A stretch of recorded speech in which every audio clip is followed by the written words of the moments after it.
Hello, hello.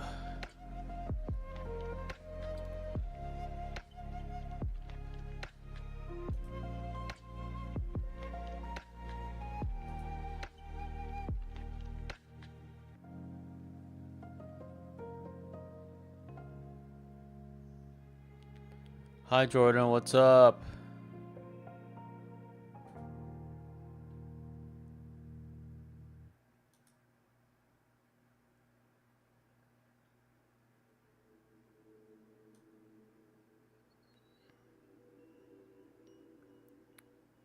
Change things up a little bit. Feel like this one's better.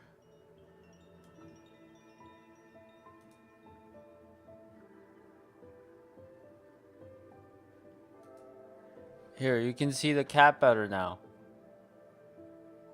Nice high quality. Right? Okay. Awesome.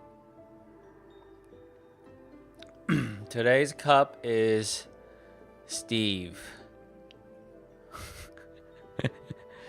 So funny.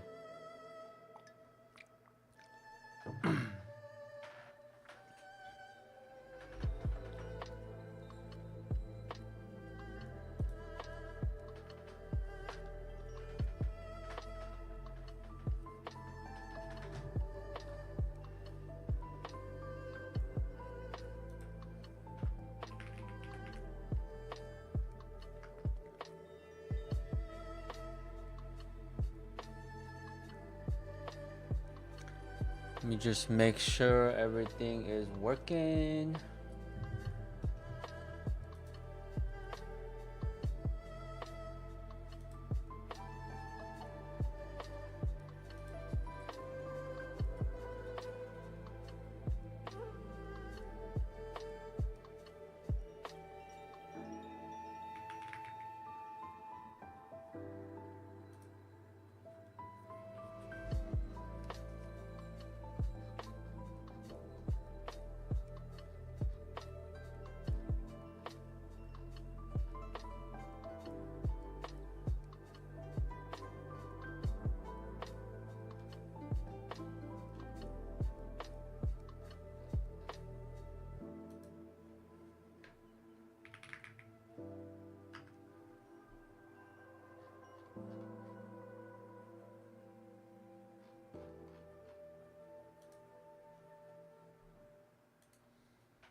What's up, Jordan? How's your day?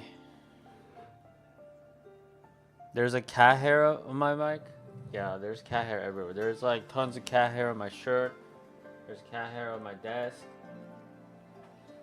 Like, there's no point, you know? There's no point. At some point, you kind of give up. You're like, whatever. I'll breathe, I'll eat. I'm just living with cat hair. All good. Dennis! What is this?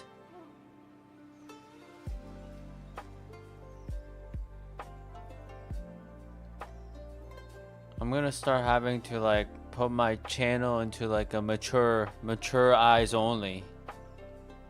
Oh my god, Dennis. Seriously?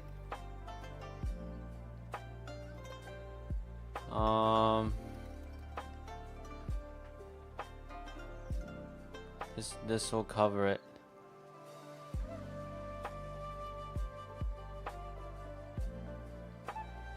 Good, just been crocheting as usual. Nice. Mine was pretty normal too. Just a normal Thursday.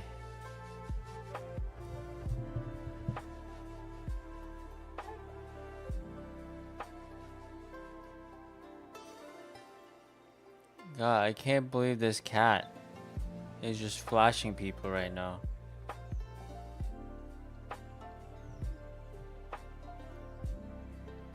What is happening in the world?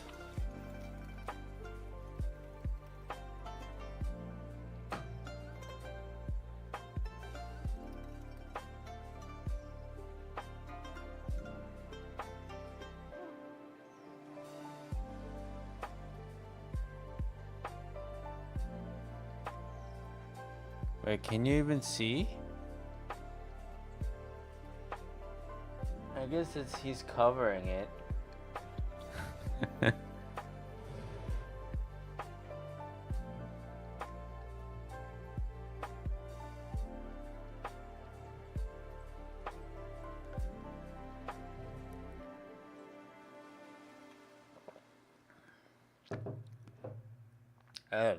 I think I have cat hair in my mouth. Great.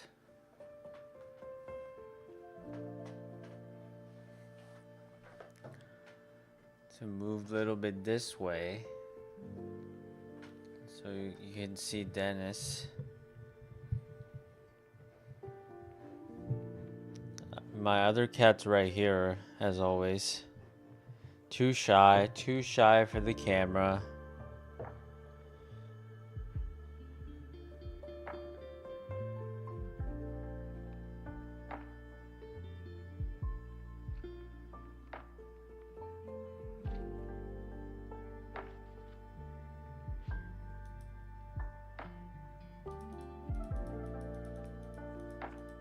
Just do that.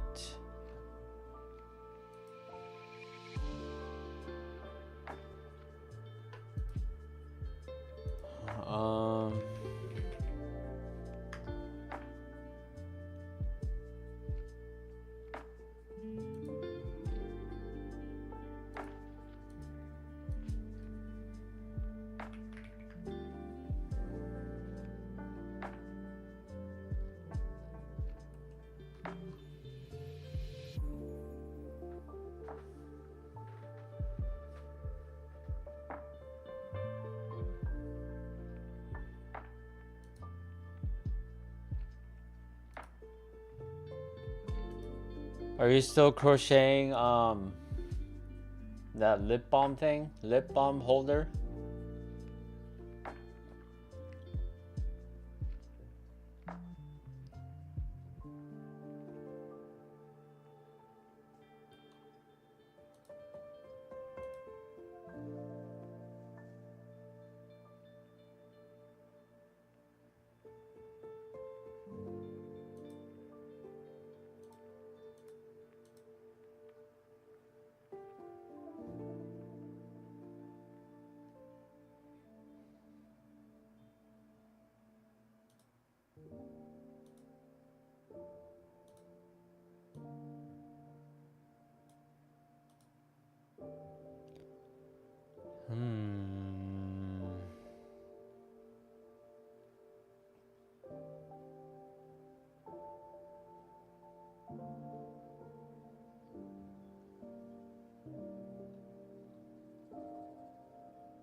Can move this a little bit to that maybe, and then lock that, and then make this smaller.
Oh, what's up, Delania?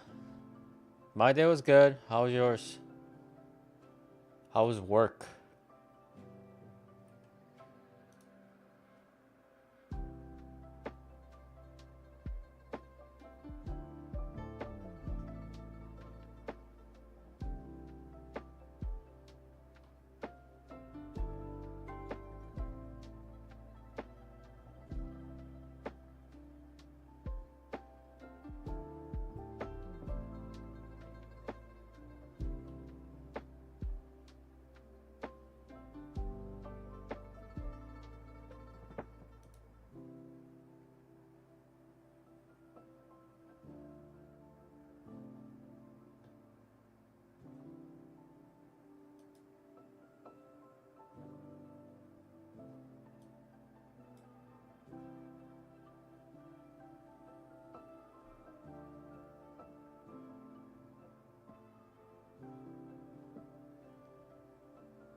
Mm-mm-mm-mm.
You're going to bed early? Okay, good night.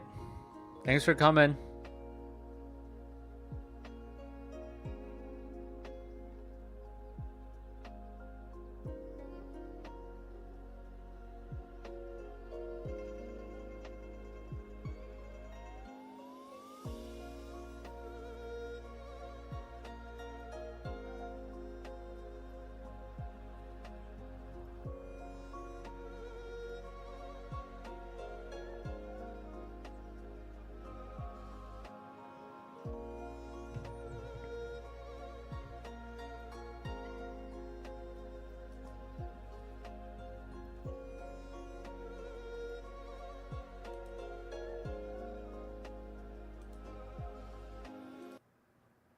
They just tackled and handcuffed a sitting U.S. senator for trying to question Kristi Noem during her Homeland Security press conference, all while we're seeing growing concerns about troops on U.S. soil, ICE raids, civilian arrests, and the line between military support and law enforcement blurring fast. Iran's now doubling down as Trump says that Israel might attack them. A Boeing Dreamliner crashed today, killing over 200 people in one of the deadliest aviation disasters in recent history. And Sabrina Carpenter's degradation and nude scandal has the internet divided. We're jumping into all that and much more on today's brand new Philip DeFranco show. You daily dive into the news, starting with this. Senator Alex Padilla of California was just forcibly removed, tackled, and handcuffed while trying to ask a question at a press conference that DHS Secretary Kristi Noem was holding in LA.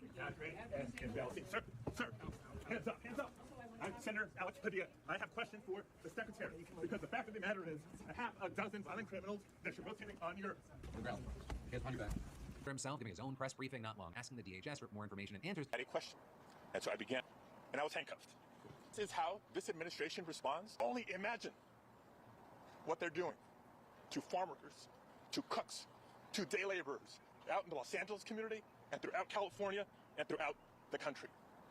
We will hold this administration accountable. And to that point, we've seen a ton of people condemning this whole situation, including top Democratic leaders and Newsom himself, who posted, if they can handcuff a U.S. senator for asking a question, imagine what they will do to you. Though then, at the same time, you had Noem and her agency trying to paint a very different picture. DHS saying in a statement on X, Senator Padilla chose disrespectful political theater and interrupted a live press conference without identifying himself or having a Senate security pin on as he lunged towards Secretary Noem. I mean, Mr. Padilla was told repeatedly to back away and did not comply with officers' repeated commands, saying Secret Service thought he was an attacker and officers acted appropriately. So there you had people immediately pushing back, saying, we didn't see what happened before the video started, but it literally shows him clearly identifying himself as Senator Alex Padilla. But still, you had Noem herself echoing those claims during an interview with Fox News, or with the host showing her clips of Democrats condemning the situation and asking her how she responded. Well, he was never arrested. And nobody knew who he was when he came into the room creating a scene. He was removed from the room, and yes, they started to put handcuffs on him when he finally identified himself, and then that was stopped. They said he wants to talk to you. I said, sure, I'd love to sit down and visit. So we went to a room and visited for 10 or 15 minutes and then exchanged phone numbers. So I just, I'm so sick of the politics, Martha. Again, we literally have video evidence of Padilla identifying himself and then being taken out into the hall and handcuffed after doing so. And so you have many saying it's pretty fucking wild for her to go on national television and try and gaslight America about something you can see in a video. And for now, we'll wait to see if anything comes from this. Because while we have seen some Republicans speaking out, it's been Republicans like Senator Susan Collins saying it's hard to imagine a justification for this, and Republican Senator Lisa Murkowski saying this is not the America I know. And then also beyond that, you have people using this as a moment to call for people to take to the streets and protest this Saturday. Echoing again what Newsom said, if they're going to do this to a U.S. Senator, imagine what they'll do to you. But as we wait to see how the situation develops, I'll pass the question off to you. What are your thoughts here? But then next up from that, we shift to the question of, is the military really going to arrest American citizens? Because that's what's being asked after Major General Scott Sherman, who's in charge of the troops being deployed to LA, said that the troops would be accompanying ICE on their raids to protect them. And with that, Sherman is trying to make the distinction that his troops will just detain someone, saying we're there to protect their federal officers, their federal personnel, we're there to protect them so that they can do their job. And then going on to add that if any of the personnel on a mission were assaulted, soldiers or Marines are allowed to take that person, detain them in place, wait for the federal law enforcement officer to come and arrest that individual. And that could take the form of holding someone down who assaulted an ICE officer, and add it. You consider it once the guard member has his or her arm or holding that person, that's when they're detaining that person. Right? And the idea that troops would be used for civil law enforcement, it's raised a lot of concerns, but then you have supporters claiming that it's really not that big of a deal. But their argument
Are we back?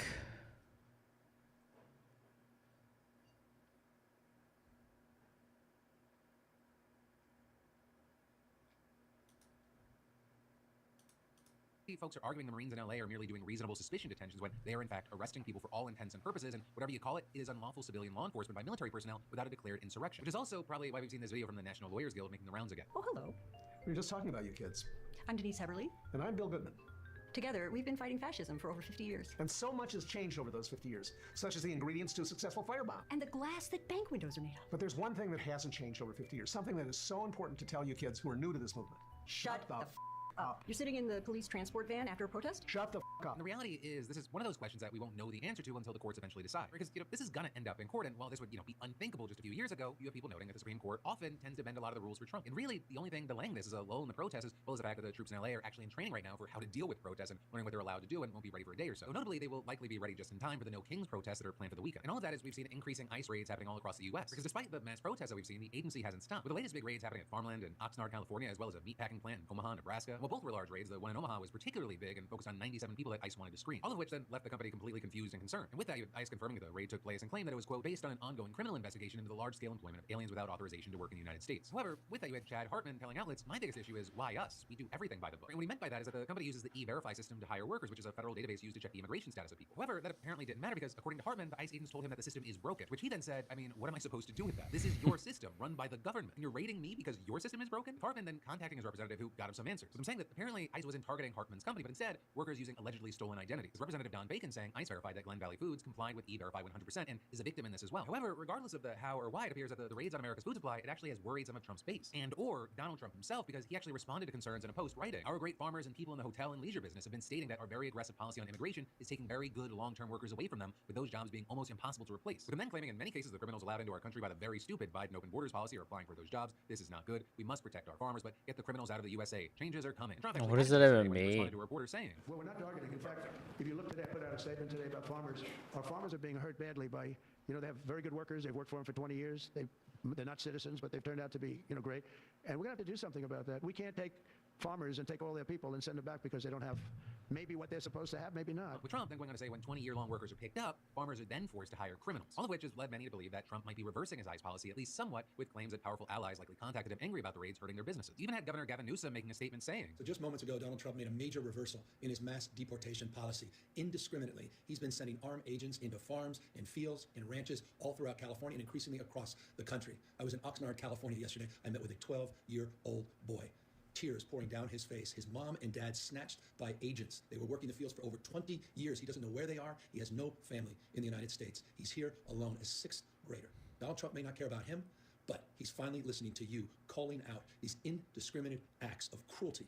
Let's keep up the pressure and let's do it peacefully. and that, of course, on top of other policies by the Trump administration which have hurt them. With the retaliatory tariffs that the country's imposed hurt farmers, and Trump's immigration policies are hurting travel, especially when you're seeing videos like this where a Chilean tourist was arrested by ICE in New York City for no real reason and her kid left in the street. With that, while anecdotal, and I'd love to know if you have similar or completely different situations that you've seen. Almost everyone that I know living abroad, they've canceled any travel plans to the U.S. because of shit like this. But really, unfortunately, across the board, it is likely that things are going to remain tense for a while. Especially because, without a doubt, we're going to be talking about this weekend's protests on Monday. So it's something like massive, peaceful protests across the country and not protesters killed and injured in clashes with U.S. troops. So with that, I'll say, if you're going to go out there to protest, please be peaceful. Do not take the bait from police or any authorities, and if you are detained, shut the fuck up. But then from that, shifting to more social and entertainment news, Sabrina Carpenter has been a bad girl, and she is single-handedly setting feminism back decades. That is what you're seeing tons of people claiming right now after she released the cover art for her new album, Man's Best Friend. The title clearly being a nod to dogs being a man's best friend, and so the cover shows her in stilettos and a little black dress crawling on the ground while a person, presumably a man, tugs at her hair like it's a leash. And then the dog comparison is emphasized with additional artwork that just shows the album's title on a puppy's collar. So you had many finding this to be incredibly degrading, and they wrote things like, this is not feminism and this is not empowering. Look at her comparing herself to a dog kneeling in front of a man. This is derogatory as fuck. As well as, can't you do anything else other than showing women as an object of men? And women face horrific domestic abuse and degradation at the hands of men every single day, but she wants to profit off of imagery of herself being degraded, comparing herself to a dog. But then tons of people also echoing that in Sabrina's Instagram comments, saying that it looks like a humiliation ritual and that no one wants to see a man dragging a woman on the ground, especially in this political climate. So this is, you then also had a ton of people defending Sabrina, arguing that if you put it in the context of her work, it's clearly satire. Right there, you have people noting the lead single of the album is called Man Child, saying it's not a bow down to men anthem, and in it she calls men slow, stupid, and useless. So you've got people arguing that she's actually just trying to show how men treat women like pets and play with the fact that sexually promiscuous women have been referred to as bitches, aka dogs, historically. And some arguing the commentary should be especially obvious given the album's name is Man's Best Friend. But then you have others arguing there is a difference between intent and effect, and the effect here is that she just objectified herself. Or with some writing things like intentionally reproducing a misogynistic aesthetic, even under the guise of satire, doesn't subvert it, it reinforces it. Or arguing that it's just lazy commentary, saying it says men treat women like objects while making sure to look as sex potty and bangable as possible. Though then connected, but separate from that, you have people saying that the outrage seems to be a symptom of culture becoming too anti-sex and purity focused. With some there even saying, I fear we have stopped doing things for the male gazed ourselves back into expecting women to be modest and shaming them otherwise. And then notably, the usual 12-hour discourse window, it got an extension this morning because her cover for Rolling Stone was released. And that, it features her fully nude, minus thigh-high socks and long hair covering her body. With all this, well, Sabrina Carpenter hasn't addressed this specific backlash yet. You know, the discourse around her and her sexuality, it's not really anything new. But she often sings about sex. She also leans into it during certain parts of her tour. And there was a whole controversy on if she should be doing dance moves alluding to sex on stage, given that some of her fans are young. And actually, in today's Rolling Stone piece, she talked about all the criticism and what's been referred to as nitpicking that she deals with. But they're saying, I don't want to be pessimistic, but I truly feel like I've never lived in a time where women have been picked apart more and scrutinized in every capacity. I'm not just talking about me, I'm talking about every female artist that is making art right now. We're in such a weird time where you would think it's girl power and women supporting women, but in reality, the second you see a picture of someone wearing a dress on a carpet, you have to say everything mean about it in the first 30 seconds that you see it. And then, regarding people being so quick to call her out on putting sexual elements in her shows, she said, it's always so funny to me when people complain. They're like, all she does is sing about this. But those are the songs that you've made popular. You clearly love sex. You're obsessed with it. It's in my show. There's so many more moments. If you come to the show, you'll also hear the ballads. You'll hear the more introspective numbers. But hey, you know, with all that said, I'd really love knowing where you stand on this. Like, what are your thoughts and opinions here? Let me know in those comments. Because, you know, whether you're watching this show from a church pew or you're in the tub right now with your Sydney Sweeney bathwater soap, I'm interested to know your take here, because this is a topic that's kind of come up in different versions over the past 20 years of the show, and the takes, they seem to evolve and change over the years. And then you've got more news in just a minute, but first, you know, I spent this past weekend getting way too into my Switch 2, which don't judge. I said I was going to disassociate, and I was playing for hours. And now I can honestly say with the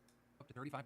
This is just horrible. You hate to see this. More than 200 people were killed as a Boeing 787 Dreamliner with 242 people on board crashed in India. The Air India flight having reportedly been en route to London. And as of recording, that death count reportedly includes not only those on the plane, but people on the ground as well. And of course, because it's a developing situation, we should expect that number to change. But as far as what we know right now, the plane took off from the western Indian city of Ahmedabad today at 1:38 p.m. local time, then crashing just a few minutes later into a dining facility at a medical college 3.5 miles away, with it killing at least 5 students there at the college. So again, it's feared that the death toll on campus and in the surrounding area could be higher. But the dean of the college saying most of the students escaped, but 10 or 12 were trapped in the fire. Also, at least 41 people were injured and received treatment, though notably that number could include both passengers and people on the ground. As far as passengers, so far, there's at least one survivor from the plane being reported, with that being a British national who was sitting in seat 11A. Also, beyond that, it's not immediately clear what caused the crash. And there, we're hearing that it could take months or years to determine exactly what happened, and you have the US and UK sending experts to help with the investigation. Also, regarding the specific plane in question, like I mentioned, it is a Boeing 787-8 Dreamliner. And of course, Boeing, as well as that specific model of plane, that's been in the hot seat for years now, because as far as the Dreamliner, it's never been involved in a fatal crash, but it has experienced operational problems in the past with passengers on board, which has resulted in injuries. And starting back in 2021, you had deliveries being paused for more than a year due to concerns that the company's planned inspection method didn't meet federal requirements. And then they actually got paused again in 2023 over an issue with the fuselage, which the company said didn't affect safety. So then, last year, the FAA saying that it's investigating claims by a Boeing engineer that parts of the fuselage were improperly fastened together, which a whistleblower said could cause premature damage to the plane over years of use. So you had Boeing saying they found no evidence to support the whistleblower's concerns after conducting exhaustive tests. But this notably is other whistleblowers have also raised concerns about the factory where the Dreamliner is assembled, including John Barnett. John being a former quality manager with almost 3 decades of experience at Boeing, who went public with his concerns in 2019, and then he ended up killing himself last year after a years-long battle with the company. And all of that, I mean, that's just with the Dreamliner. As far as Boeing as a whole, I mean, the timing of this is kind of wild. Just last month, the company reached a deal with the Justice Department to avoid criminal responsibility for a pair of deadly 737 MAX crashes in 2018 and 2019. A deal also that notably a lawyer for the victims' families called morally repugnant. And then adding to all that, Air India, you know, they're not a stranger to controversy. With seeing things like, for example, in 2020, an Air India Express flight, which happened to be on a Boeing 737, overshooting the runway, killing 21, with that eventually, though, getting blamed on pilot error. Which is also why, with all that, I cannot stress this enough, we really have no idea right now how or why this happened yet, and we really can't go jumping to any conclusions. But one, I mean, this is just heartbreaking, and our thoughts and well wishes to those affected, and two, understandably, there's a lot of people concerned, and hopefully we learn something from these investigations. But then jumping from that, we gotta talk about Israel now reportedly getting ready to attack Iran, and the US is evacuating personnel from the region in response to the rising tensions. And all of this, as the UN nuclear watchdog has officially said for the first time in 20 years, that Iran isn't meeting its obligations. And Iran's vowing to even further ramp up its uranium enrichment capabilities in response. Now, with all that, it is not clear what kind of attack Israel might be preparing. But notably, the commander of the Revolutionary Guard has warned that his country's retaliation to any Israeli attack would be, quote, more forceful and destructive than in the past, with Iranian officials also warning that any military action against Iran would produce severe consequences.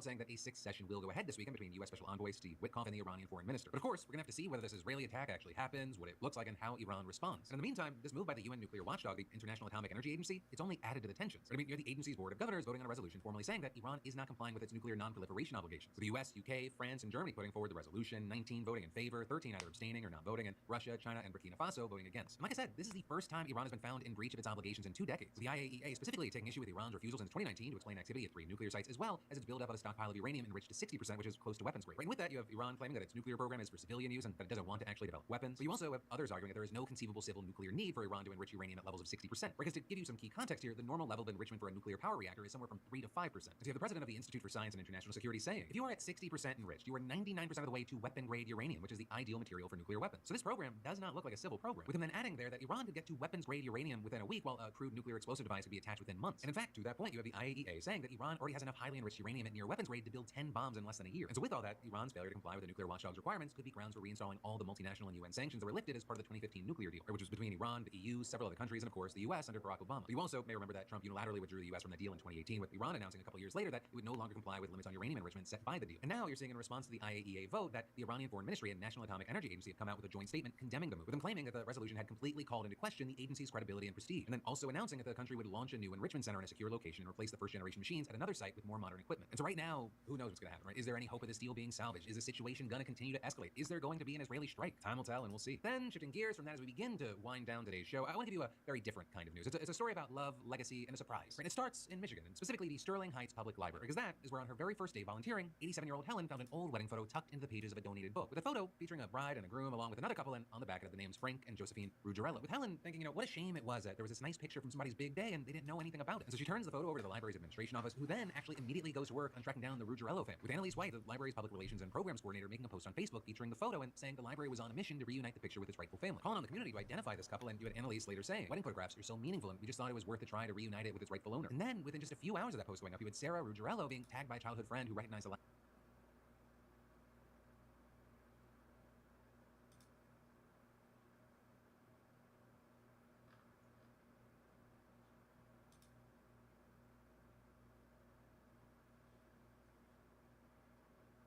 Hello, everybody. It's about 8:30 p.m. here on the East Coast. I have some very grave news to share with all of you. Israel has now conducted strikes on Iran, something that we warned about on our today's program. However, very few people expected it for actually to take place tonight. I'm going to go ahead and share just some of the details that we have initially. Ryan and Crystal and Emily will have a Friday show. They're going to do a full spectrum reaction tomorrow. But here's what we know immediately. Keep again in mind these strikes just took place about 15 minutes ago or so. So I'm going to go ahead and show you guys some of the video of Tehran. You can see smoke plumes that are rising all across the city, presumably nuclear facilities, although that has not yet been presumed that, though, of course, given the rhetoric and some of the reporting that we had previously known. What we do know is that Israel has confirmed that they have taken these strikes on Iran, and they are now directly taking precautions inside of the city, quote, for days of battle. This is according to their own defense minister, that Israel is now expecting attacks, retaliatory attacks from Iran after this strike. I do want to just underscore how absolutely extraordinary this all is. And, just literally hours ago here in Washington, President Trump, quote, said he wanted an agreement with Iran and stressed that the United States is close to a good deal with the Iranians. This was, again, literally hours ago. Look at the timestamp here. Quote, I prefer a deal. As long as I think there is a chance, I would rather that they, quote, the Israelis, don't go in order not to ruin it. Did you all underscore that one? In order not to ruin it. And literally, again, just,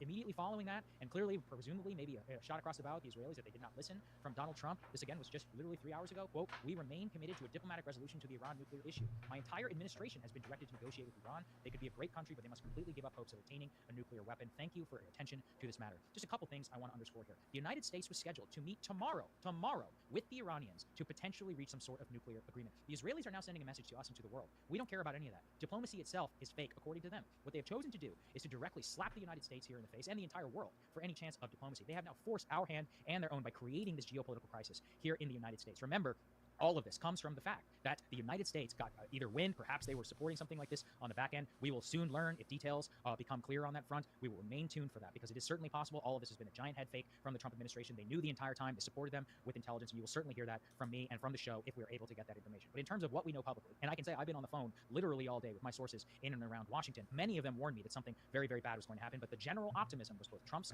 rhetoric, as we saw from a couple of hours ago, and the fact that we still had perhaps a chance at these nuclear talks with Steve Witkoff that were going to happen tomorrow. Israel has now wiped all of that off of the table. They have chosen to start this war. This will almost certainly lead to retaliation and to United States intervention. We will be absolutely lucky if all we have to do is spend $5 to $10 billion just protecting the state of Israel, given the way that our current politics is.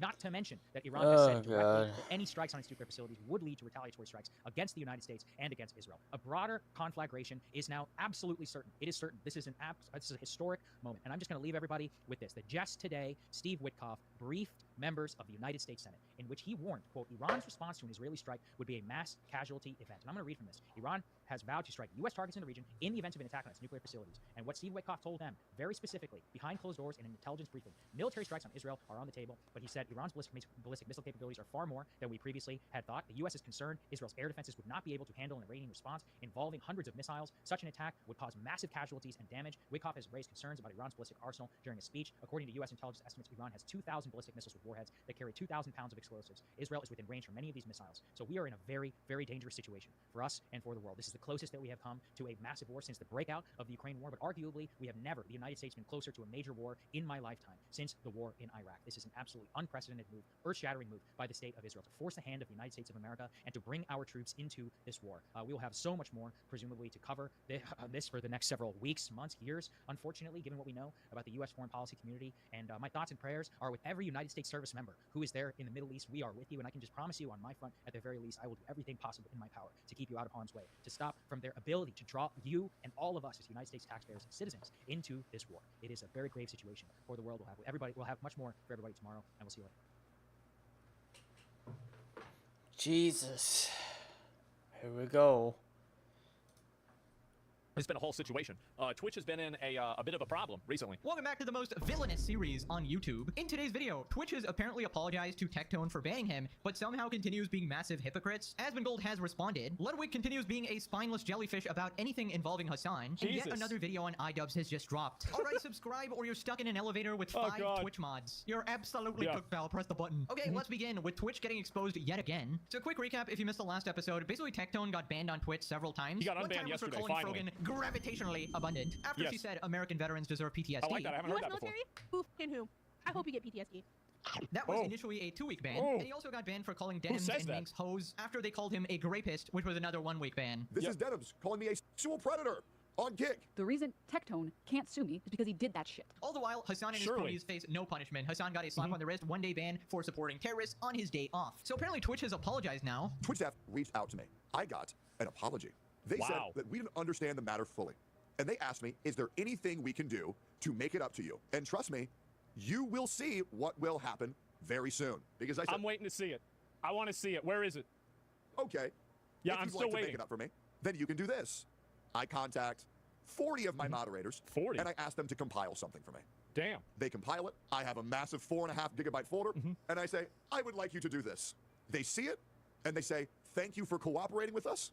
We'll see what we can do. Okay, that was like the Surely what they can do is going to be something, right? shit I've ever heard. I can't believe we're actually dealing with a streaming platform here. First off, what does that actually mean? We didn't understand the matter fully. I mean, it's a pretty simple matter, actually. You just don't enforce your rules fairly. How about you enforce them like it's written in the TOS and nobody would complain? We didn't understand the matter. Imagine that. Was talking like they're a particle physicist. We didn't understand the matter. It is a... Well, you didn't understand the matter because you didn't give a fuck. You just instantly got rid of him because you probably just don't like Tectone. That's the reason why. That's why you got banned. High gravity dark matter shit. Also, I don't know what they're trying to do with this little deal they're doing. Like, we'll make it up to you, man. Like, how? You gonna suck his dick? What the heck is even going on? I'm so curious to see what Tectone has compiled and sent to the Twitch staff. I actually asked him about it as well, and he said to wait and see. Literally edging me, bro. Not Dan Clancy here. Come on. Bro's out here holding the Chamber of Secrets. Here's my guess. I think he compiled every single time Hassan broke the rules and sent it to the Twitch staff. Like, maybe he sent 4 gigabytes of all of Hassan's... That's not true. There's no way it would only be 4 gigabytes. It had to have been somebody else. Transgressions or whatever, or he sent 4 gigabytes of gooning material to Dan Clancy, because we know there's only one thing that Dan loves more than Hassan, and that's hot girls, right? So that it all makes... By the way, I've never criticized Dan on this, and people say he's a gooner. I think that's fine. I don't care. It is actually just a genius maneuver. Then Tectone talks about how Twitch actually wants to unban him. This might be post-nut clarity for Dan. Can I get unbanned? They say, of course, just submit an appeal. Right. So I submit an appeal. My appeal was then approved, but I did not get unbanned because now it's fucking Saturday, and I got my appeal approved at 11:30 Friday, and they're not gonna unban me till Monday because their bans and unbans don't work on the weekends. Surely. So I get to stay banned for 2 extra fucking days. Because these people don't... Which, by the way, you can go back and check. Twitch has banned and unbanned people multiple times on the weekend. It's happened constantly. It's not like they just don't make decisions on the weekend. It's not even true. Don't know how to do their jobs. Yeah, that is complete bullshit once again, because Hassan was literally banned on Saturday because he takes Sundays off. So they obviously work on the weekends. And Which, even if he was banned for a day, also means that the unbanned would have occurred on a Sunday. You know, a little bit of logic there, right? You didn't know this Hassan story, right? That obviously doesn't make sense if you think about it for more than 5 seconds. What if somebody Big logic. streams on a Big Saturday brain. and they streams themselves completely naked or committing a crime or something? Do they Yeah. just not get banned? Yeah, Because bro. You can. The thing is, if you want a helicopter dick, you can do it on Sunday all day long because there ain't nobody at Twitch. They just let you go, man. They just let you go. That's right. You want to go that meat spin? Yeah, all day long. Yeah. banning team is on vacation? Of course not. Dan is watching. And you just delete the VOD before Monday, and that way they don't know what. Wait a minute. Wait, what the hell happened? They said, wait, there's no VOD. Wait, well, I don't know. Well, let's just ignore it. Every stream, remember, he needs to keep track of his goading file. Also, Yeah. what a completely stupid excuse. Twitch is once again lying out of their teeth. Now he talks about how completely horrible the banning system actually is. Apparently, it's a 3-tier system, so there's like 3 levels. They go to the talkers, to the moderators or something. Basically, you gotta go through like crazy hoops to even get A new Karenocracy. Great. How could I have ever expected? anything But done. hey, guys, keep in mind, it's unfathomable to believe that the government does the same thing. Could never Do you imagine need that. 3 separate teams to do the job of one compartmentalized team. Right. You do not need the talkers to get them to submit an appeal, then you can't read the appeal. Because if you're So the customer has to send the information to me. I can't talk to they can't send it to developers. Well, why can't they send it to them directly? Developers aren't people. They're not, it's not a people person. I'm a people person. This is actual fucking office space. They're not people persons. Yes, exactly. It is. already talking to them, that's when you make the I've got judgment people of when you're going to skills. get appealed. And then if it's just, then you press unban. Why do we need a 3 separate tiered system to enact justice? Why is something that people's livelihoods not going to be taken into consideration Makes so much and sense now, yeah. fixed because it's the fucking weekend? You can't just have it to where if the appeal gets approved, then they're automatically unbanned? How does It doesn't anybody make any sense. feel comfortable streaming to this website when the entire foundation is built off of what I would call as a compliment mental retardation? I mean, I gotta agree, bro. Twitch is filled with complete regards. And here's my theory about the 3-tier system on Twitch. So basically, I think what happened is that this is originally what happened is that it was one team and there was probably an issue when there was one team. And then so they created a second team so they can have no more issues. But then they had another issue with having 2 teams. And then so they created 3 teams. And now they still have issues, but they can't really justify having a 4th team. So you're at like the best and the most ineffective equilibrium of corporate inefficiency possible. And so they can't stop doing this and they're just stuck with it. That's what's happened.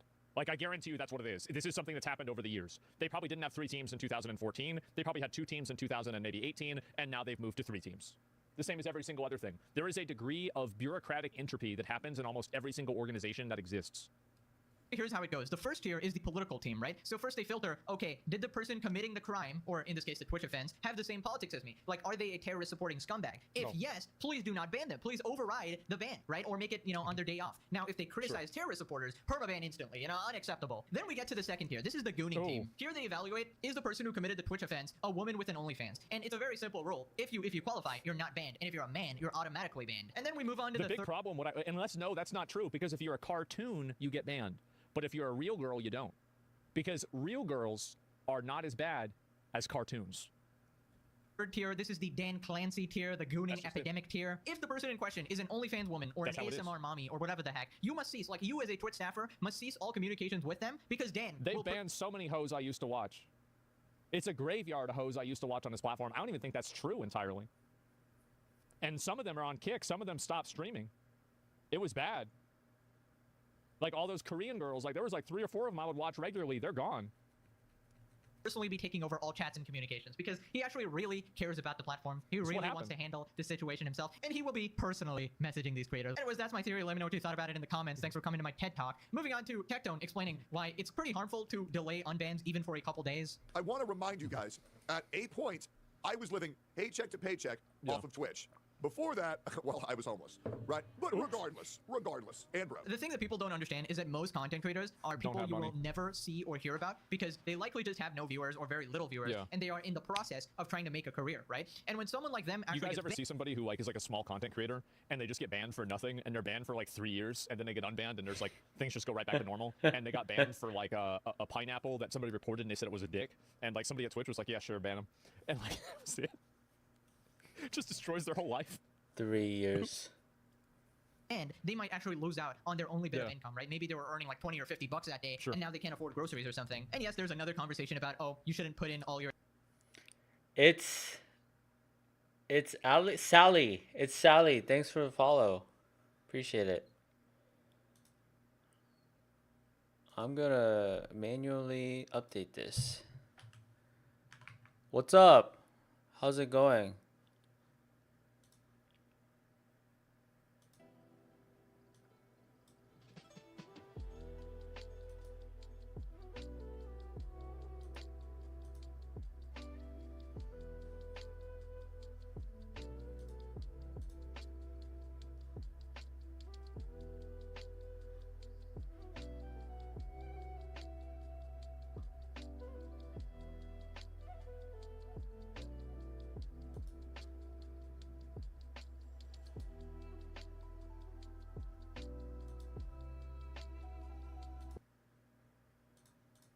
Your eggs in one basket, you should probably be No, it's a bullshit argument because like you never would use that on a person who has an actual job. Like if somebody doesn't get paid from their actual job, and you wouldn't go and say, oh, you should have had 2 jobs just in case. No, I mean if somebody's working on Twitch and they're not getting paid in an efficient, they're not being treated in an equitable way, then it's bad, right? I mean, What are we doing? I was just killing time until someone comes in and then we can hang out. That's what we're doing. My cat right here is taking a nap. Just chilling, you know? There's nothing to do.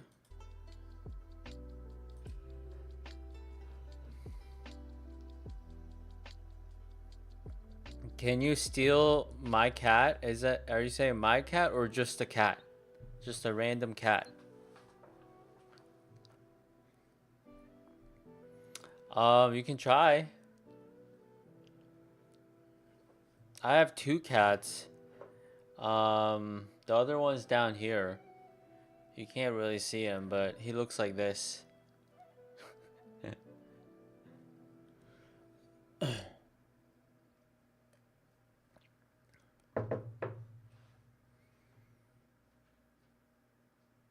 It's very sleepy.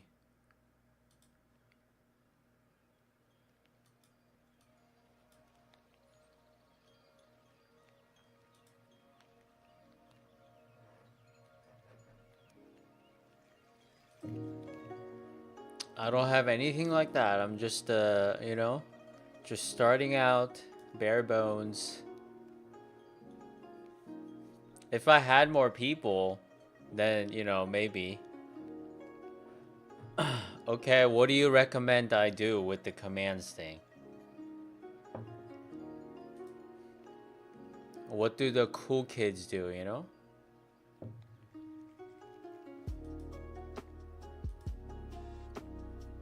Depends on what I want.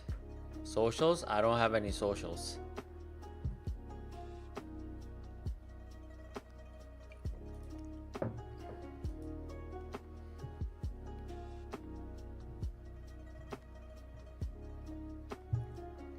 I feel like that's what usually people use it for. Am I in the 30? How old do you think I look? It's like the question I ask everybody.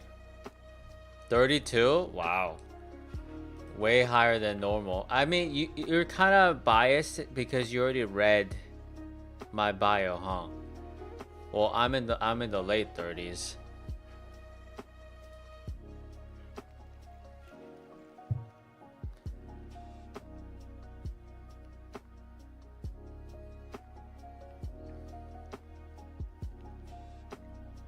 Unk status? Yeah, pretty much.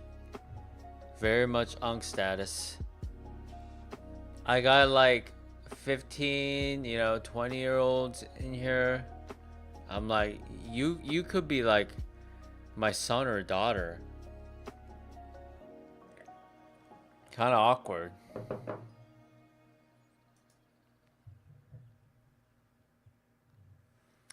Yeah, lots of young people on here. Yeah, that's what I expect. I mean, I've been on here a while.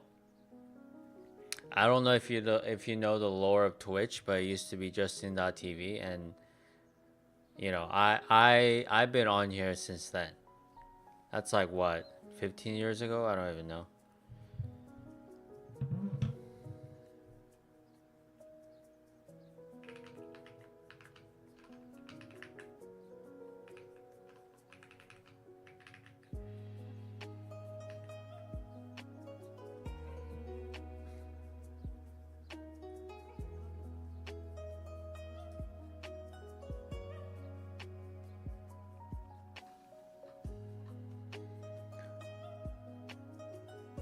But yeah, my stream's about just chilling, you know, just chilling out after work or after school, or just hanging out.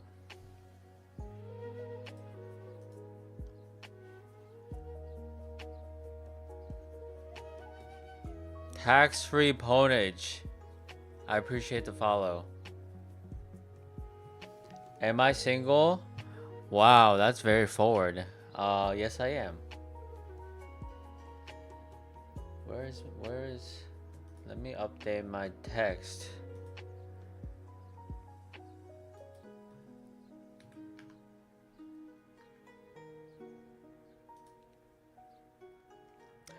Is that an orange tabby or calico cat? It's definitely not calico. I don't think it's tabby either.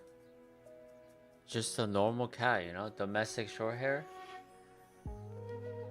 He has 7 toes in the front and then 5 in the back, so he's a polydactyl. He's a weird one.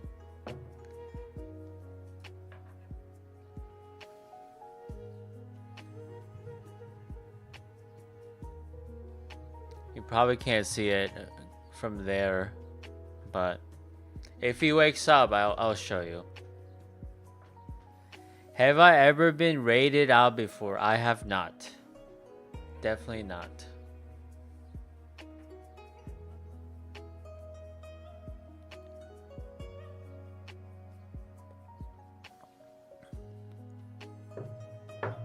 Oh, and I have another cat named Steve.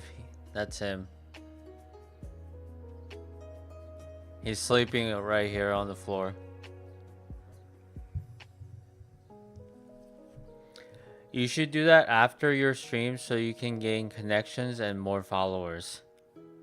Wait, so you're saying I should raid other people?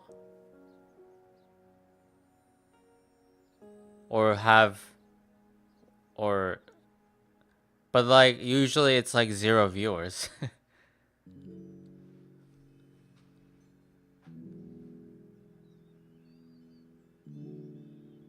It's fine. Just go to some random one and then do it.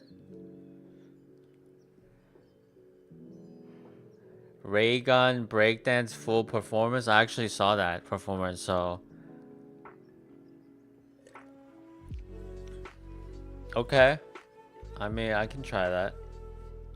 Do you recommend like big channels or like small, like let's say like less than 50 viewer streams?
You prefer small ones? It's up to me. I feel like if I just raid like a big channel, it's just gonna get, you know, like deleted. You know, the chat's gonna move up so fast that people won't really see it. But that's interesting. I didn't know that. So okay, let's say you're the viewer of like whatever stream that I raid on. Like, what's your reaction? Like, oh, like this, like let me check this person out. Is that like how it goes usually?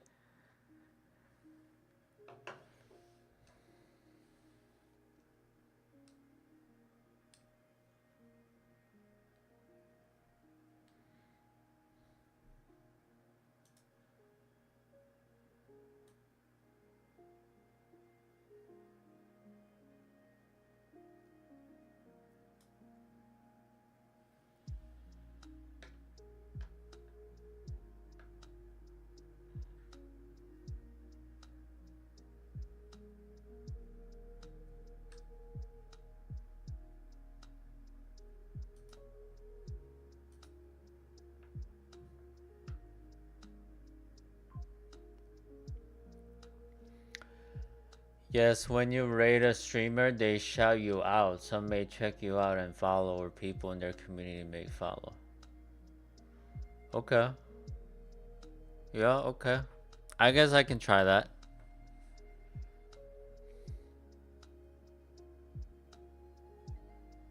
I mean, it's free and, you know, I can do it at least once a day, so maybe it'll do something.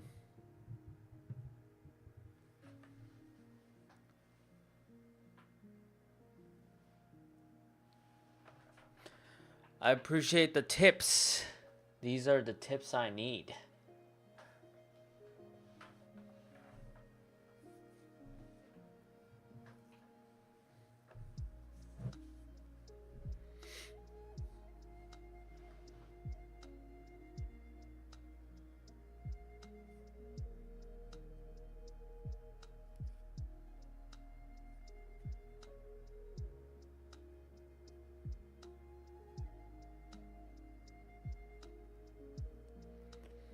Or me interacting in streams does help. I mean, maybe if I can get invested in a channel, but usually like I'm like offline at, you know, after the stream, I go to bed, so probably not.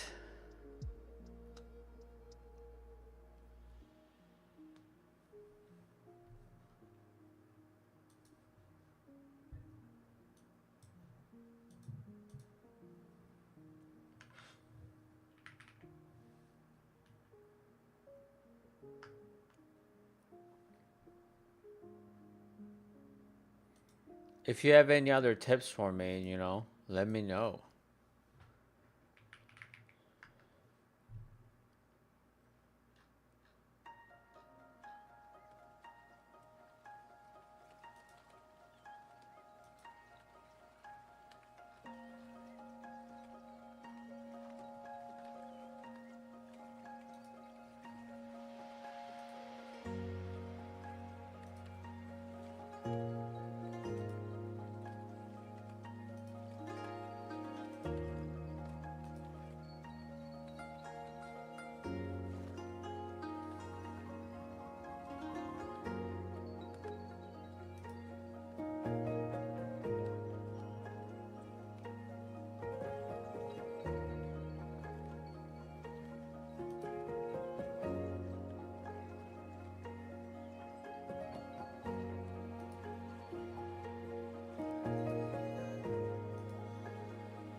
This here.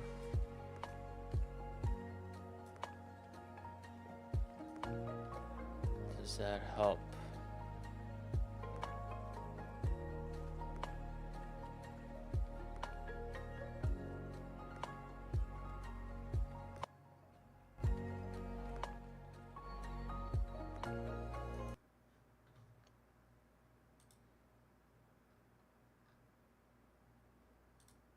Israel is currently striking Iran's capital, Tehran.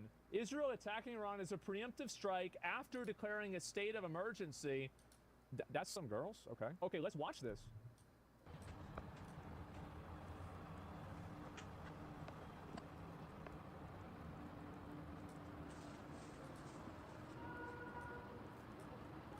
Oh, I guess it must have blown up. So this is in Tehran?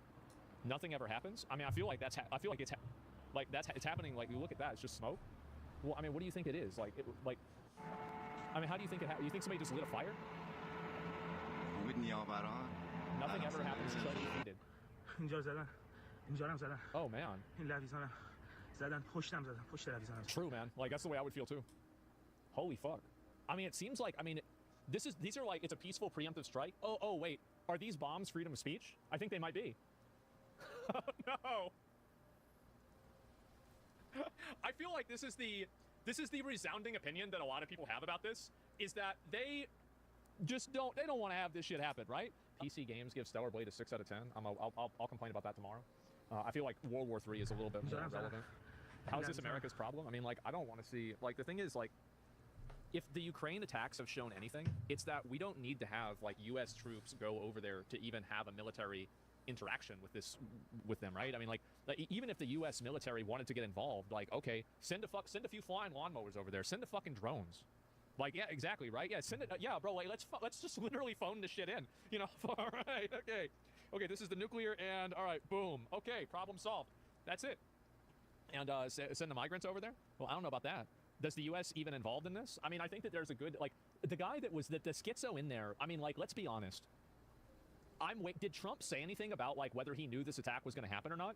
Because, like, if Trump comes out and says he didn't even know this shit was going to happen, I feel like that's pretty fucking big, man. Okay, let me read you these announcements from Israel while keeping the video on the screen. This is from from the IDF. The IDF says, this is Israeli announcement from 2 minutes ago, Israel says, the IDF has launched a preemptive strike to damage the Iranian nuclear program. Okay, this is coming from the Israeli military.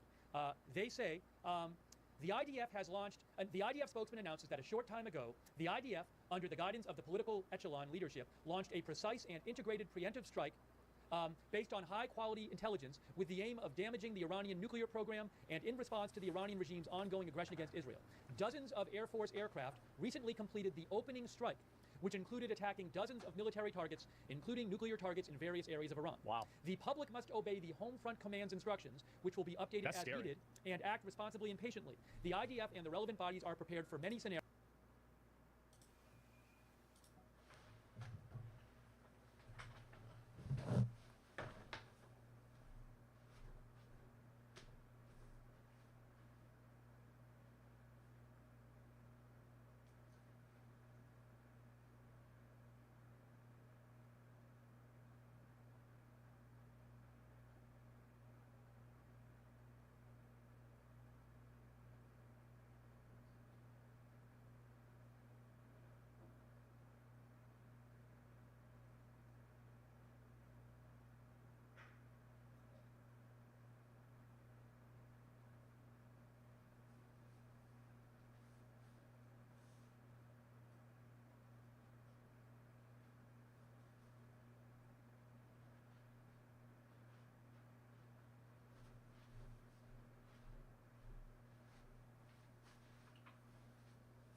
In defense and attack as needed.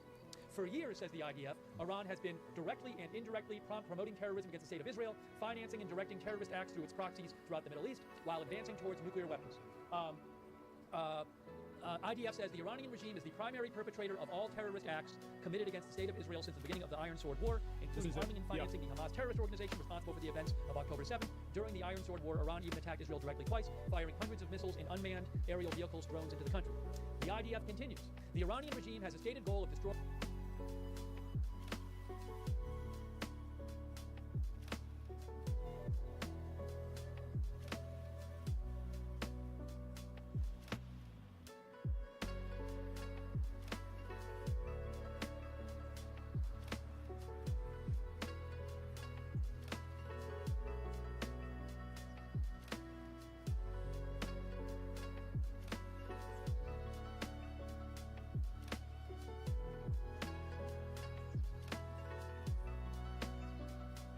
Hi again. Welcome back if you ever left. God, it's so cold.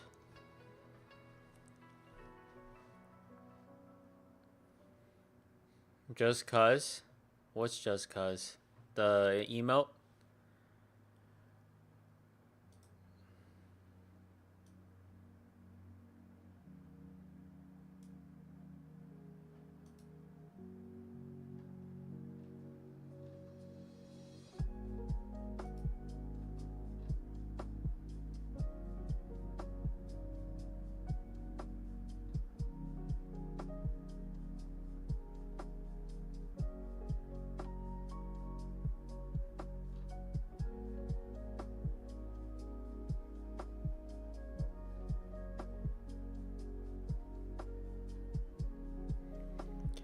Wait, I noticed you use Lel. I use Lel too. That's funny.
Hi, I am not doing a normal clip today. In fact, we probably missed our upload, which is my fault, not Aish's, because I told him that I wanted to record something about the LA protests. And then I couldn't really find the words. So I had a whole presentation, and I decided I actually kind of want to do it in one take from the heart and just to say what I'm feeling. I went to the LA protests in person yesterday and talked to people and gave out water and even gave out some flags because I'm an optics guy, and I thought it'd be nice if we had some Ameri-Mexican flags to show that, you know, it's very American to protest. You should be allowed to do it. And I saw a lot of stuff online that's like really deeply misinformation. And so I want to talk. I just want to talk about it. Well, actually, there's two things I want to talk about. One is I think we all know why Trump is doing this. The news cycle 1 week ago was everyone's infighting over the big beautiful bill.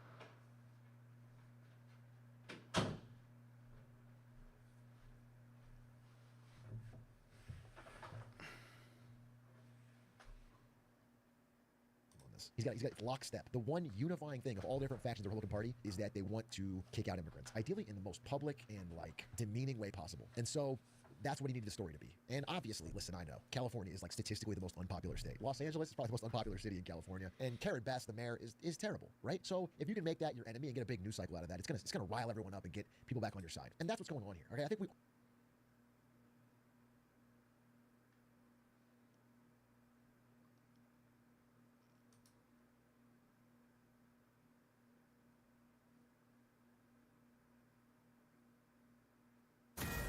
Fox News Alert, we can confirm Israel is launching a series of preemptive airstrikes against Iran right now. Explosions reported in the capital of Tehran. Trey Yingst is in Jerusalem with the latest. Trey, what can you tell us?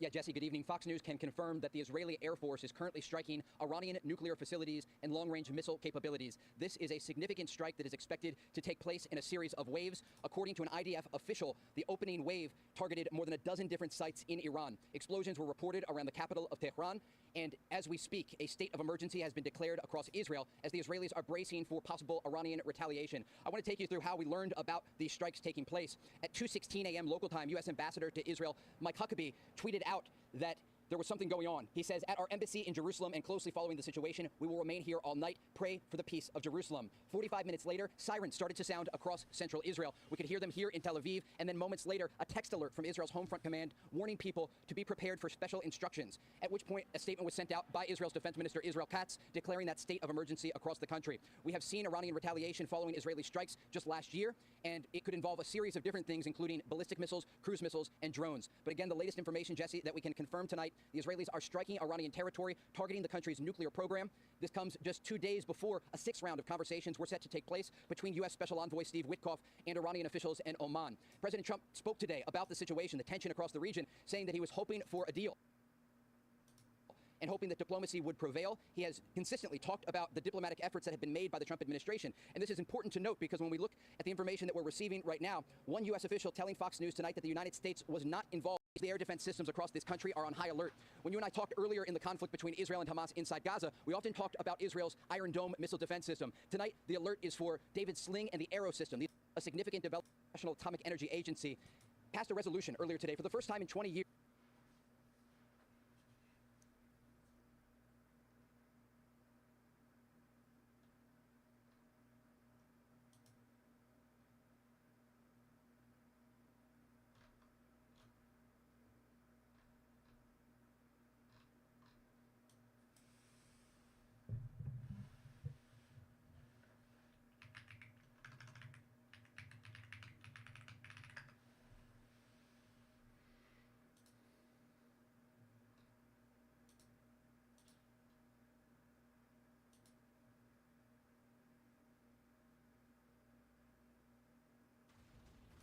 On top of that, slams have some of the highest damage in the game, especially early on. So I can show right here, this is my level 84 POB with the tier 4 unique axe, which is not needed. I'll have other POBs without this. And very, very, very basic here. As you can see here, I didn't put in any suffixes for resist because you can get the resist on any single piece. It doesn't matter which piece you get it on. And you have a lot of open suffixes, so it's not an issue. But yeah, this gear is very, very simple. And as you can see, we're at 6.4 million DPS at level 84 with this type of gear. This is what no tincture activated and no berserk. So if you activate your tincture and you activate your berserk as well, you can see up to 14.6 million burst DPS. That is absolutely insane damage. Like, nothing really even comes too close to this. Not even like half this damage. This, Slanchers do absurd amount of damage early on, and they also scale absurdly well. So there's like no weakness to this character. This type of damage early on means you're killing like Shaper Guardians in like 3 seconds at level 84 with like maybe like 1 divine of gear at most. Also just to show, this is also on a 5 link, not a 6 link. This is not clicked. So yeah, just a 5 link and then a 4 link on the chest, and like, that is it. And you have this much damage. It is really just insane. These are my configs. Everything here should be fairly accurate. I don't think there's any pattern whatsoever. Axe Mastery, Punishment Curse, and then slightly resist, so you can see the proper EHP pool. So yeah, the Slam character does so much damage, and it has a great start, a great mid game, and a great end game. I'll go over and explain the gear real quick. So yeah, at the start, use one of Column's Primacy, tier 4 unique. If you can't get this, you choose whatever rare axe you get in campaign. A 450 DPS axe is completely fine. 850 or 900 plus DPS axe will beat this, but that is hard to get early on, which is why this is so strong. The tier 4 unique is very, very common. Like I said, the rest of the gears is simple. It's really just life and resist. Preferably try to get the highest armored chest you can get. One with PDR is nice, but then yeah, just life and resist, and that's really it. Chill craft immune on boots is important because it's how you become chill immune, and you get freeze immune from Brand King. And yeah, that's really it for gear. Nothing much to say here. In terms of like gems or anything to say here, once again, Berserk, I only ever use this when I have comms. If I don't have comms, I personally don't use Berserk. The reason why is without comms, your rage regen is pretty low, so I personally only ever use this when I'm using comms, but that is up to you. In terms of playstyle as well for this character, which I guess I didn't go over, but a lot of people think slams are pretty clunky, and that's just not really true anymore. Slams are extremely smooth playstyle. When you have like 4 frenzies, blood rage going, you're actually really, really fast. And on top of that, you don't press like any buttons. People think, oh, you have to piano, I don't want piano. You don't have to piano. And I set this character up to where even in the end game, when you get like Enlightened 4 and stuff, you don't even press a single war cry. Before Enlightened, I am pressing 1 war cry, Battle Mage cry, or Infernal cry, and that's it. That's all you press. I'm pressing Battle Mage cry. I think in a PvP, I have Infernal Mage cry you self-press, but yeah, that is it. And you only have to press this on the boss. So for mapping, you're just like snake and jump, snake and jump, snake and jump, and that's it. On bosses, I do press Battle Mage cry, and you gotta press it once again every 12 attacks. And yeah, that's the whole playstyle. It's extremely simple, very low button press. Slams are not this high APM class anymore. They are very, very simple. Everything can be automated. So if you you're on the fence of playing slams because they're slow or maybe you think they're clunky, it's just not true anymore. That is just very old information. Slams are a very quick character with very low button presses down. You don't have to press 3 or 4 war cries if you don't want to. And personally, I do think it's better if you automate your war cries because your mapping speed then ends up being faster. So yeah, that is just a quick thing I wanted to say real quick. Outside of that, I don't think there's much to talk about in this POV. You have a Infernal Cry linked to combustion because your Infernal Cry can ignite, and therefore you'll get a free negative 10% fire resist. The notes are a little bit more important here, so I'm going to go over them real quick. So intelligence and dex requirements. If you're struggling with intelligent dex like Blood Rage, Frost Blink, or even stuff like Punishment Curse, that's like 70 intelligence, just keep them low level. There's no harm whatsoever. You can keep all your like intelligence dections level 1 until you get intelligence in gear. Not an issue whatsoever.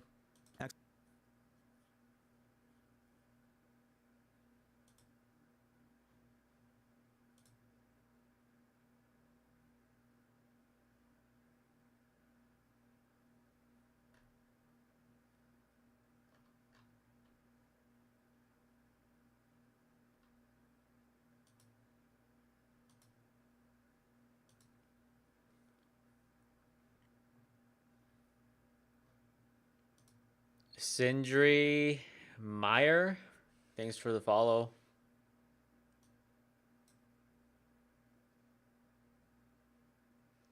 You see I'm a cat dad? Yes, I am indeed a cat dad. As you can see right here, I have 2 cats.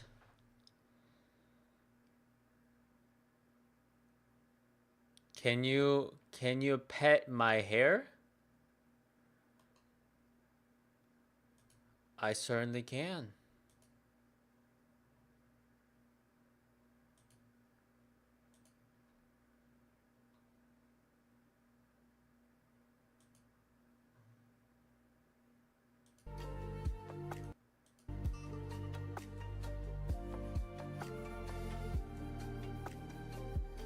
Thanks for the follow. Hi, my name is Stu. Pet it for me? Nah.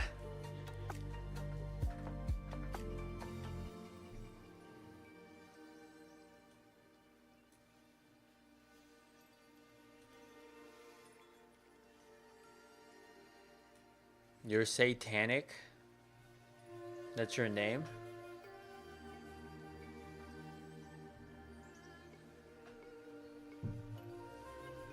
Diabetic douchebag. Thanks for the follow.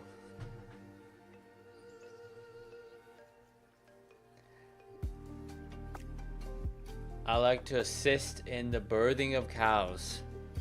That's a good job. That's a good, honest job, honestly.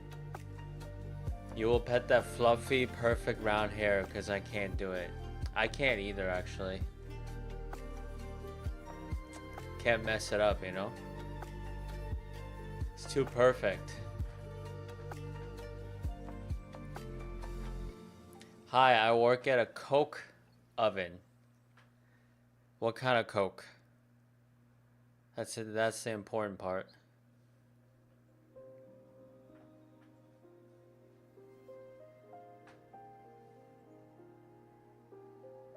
How old does the cat have to be before you eat it? Not that old. Not as old as you think.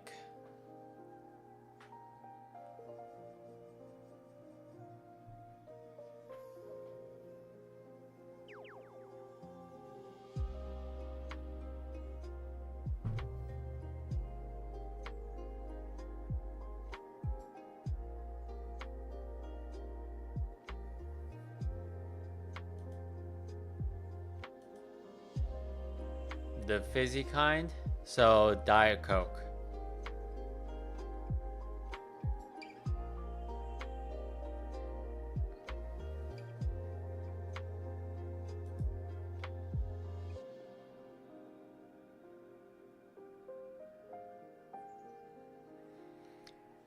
If your hair was made of chocolate, I'd just nibble at it.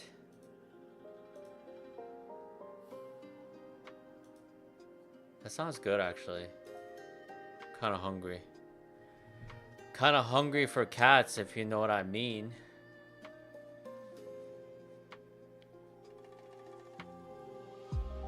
What would you rate my cat out of 10?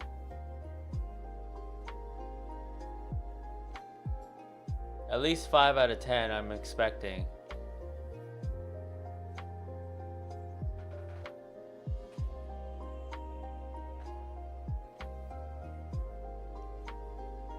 Oh, you hate cats. Sorry, I can't have cat haters in here.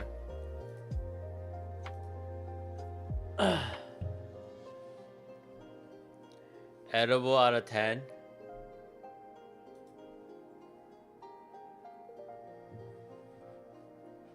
Super good cat, but seems lazy. Aren't all cats lazy?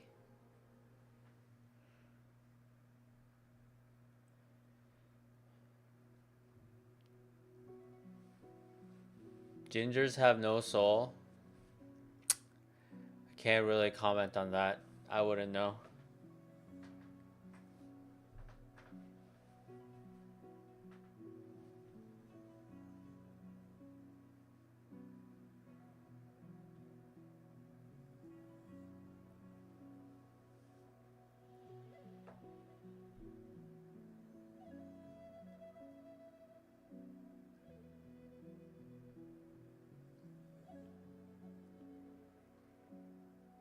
Cat looks like he got the best seat in the house. Yeah.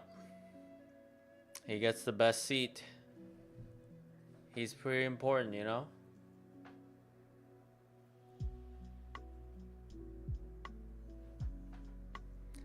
I have another cat that's sleeping right here on the floor, but you can't really see him.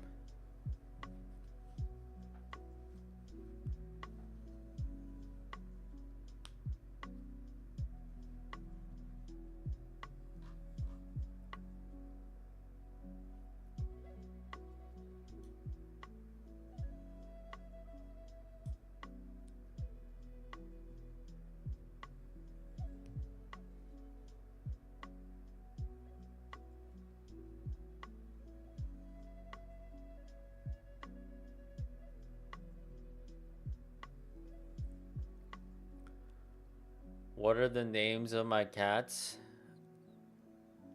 Take a guess.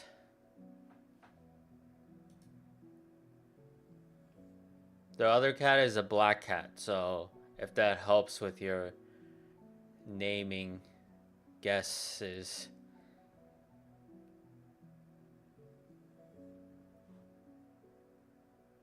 Garfield? Those are good names. They're better. They're way better than their actual names. Garfield and Felix. Tom would be like a gray cat.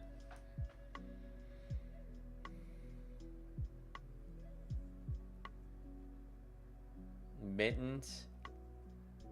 That actually fits this guy because he has 7 toes on the front. He has a mitten paw.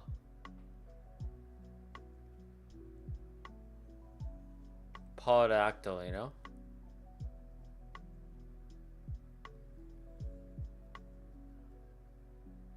Yeah, a lot of people think it's pretty cool.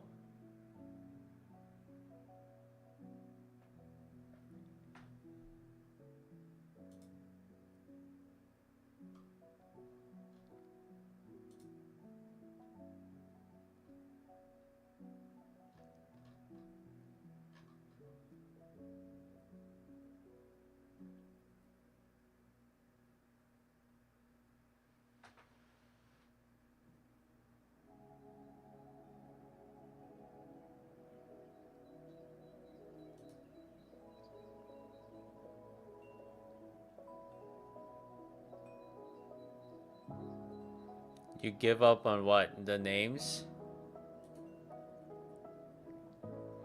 So I got Dennis the Menace here. And I got Steve-O or Steve down here.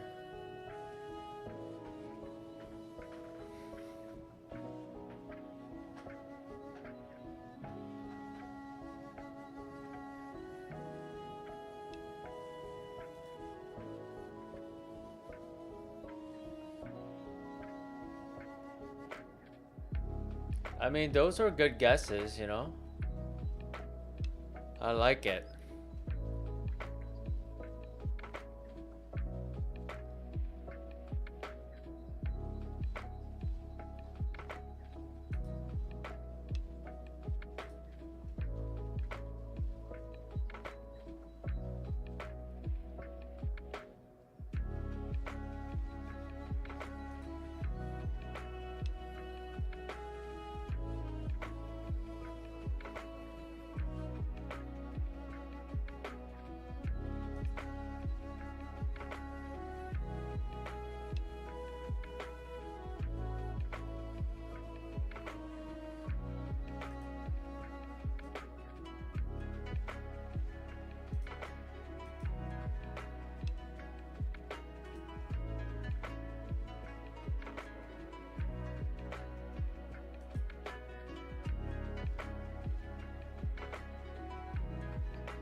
let's see this thing.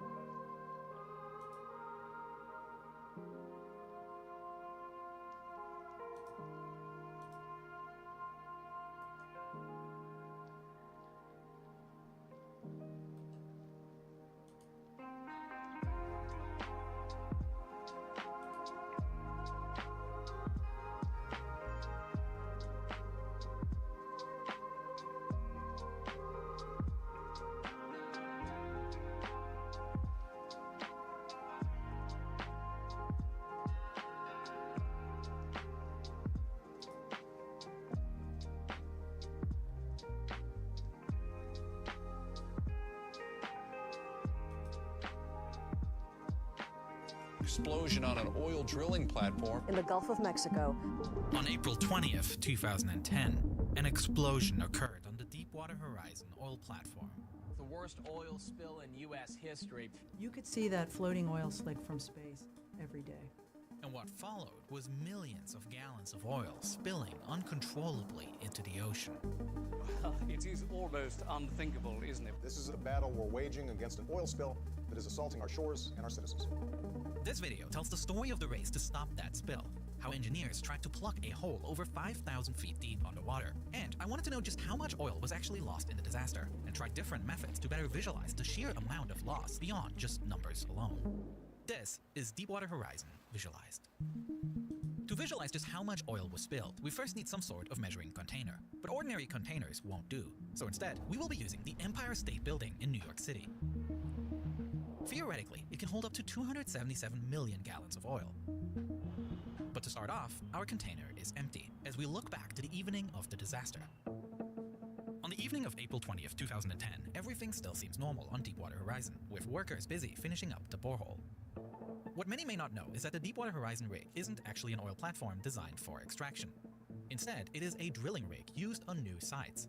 Its job is to create the initial borehole and install a wellhead on the sea floor.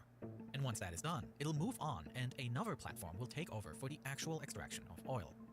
The well itself is finished, the natural oil and gas reservoir has been reached, and all that's left to do now is create a seal so that Deepwater Horizon can finally leave, so that a smaller, less costly rig can take its place. For this transition, it is important that the well is completely closed off, and so the crew members are carrying out a test to make sure that the well is ready to be temporarily abandoned for the transition between rigs. But all of a sudden, the crew notices a huge spike in pressure readings. This is bad because it usually indicates that oil and gas has unexpectedly entered the well. The crew then runs the same pressure test again, but it is the same result. This is especially bad news for oil giant BP, considering it cost them more than $1 million a day to operate the rig. And at this point, Deepwater Horizon is already more than 6 weeks behind schedule to move to its next location. Economic pressures that may have resulted in a culture of negligence. Despite the alarming pressure readings, the crew decides to carry on. And then, just before 10 p.m., those still awake on board of Deepwater Horizon are shocked when a geyser of mud and seawater begins gushing out of the well and showering the rig. Before anyone can grasp what is even happening, the worst-case scenario occurs. Oil and gas escapes from the wellhead and rushes up to the platform, where the gas explodes. We're looking at new pictures from the scene. The Coast Guard says the explosion happened around 10 o'clock last night. There's a desperate search in the Gulf of Mexico for 11 people who were on a drilling platform when it exploded. Of the 120... Growing Lancer Persona, thanks for the follow. What's up?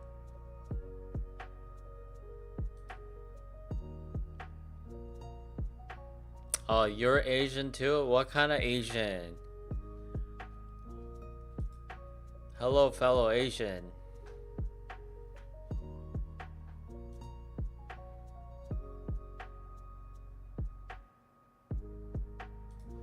Oh wait, I have to update this, huh? Still getting used to this.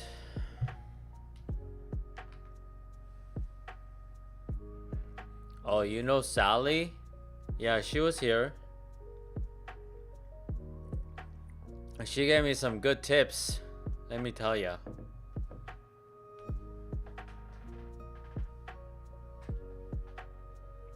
You're Chinese? I look Korean? Wow. You can always expect other Asians to know, where they're from.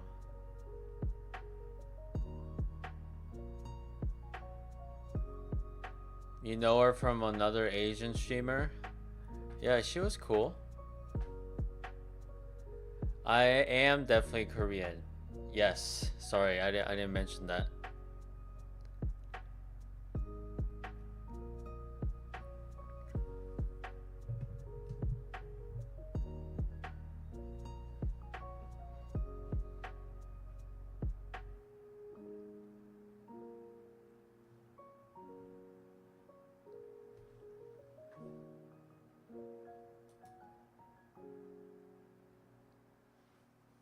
Says I'm in my late 30s and I have no friends. Yes, that's correct. That is accurate.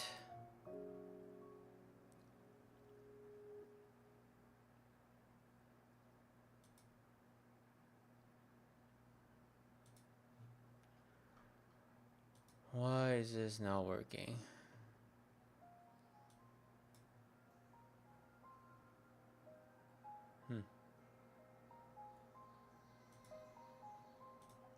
How does that happen? You start counting your birthdays and you eventually get to the late 30s, and then the friend part, kind of what happens if you just, don't like people and don't like gatherings and being outside.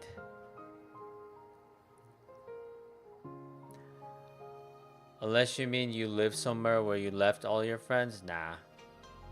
I would say I didn't have a traditional friend since like elementary school, so that'd be like what, like over 20 years, 25 years.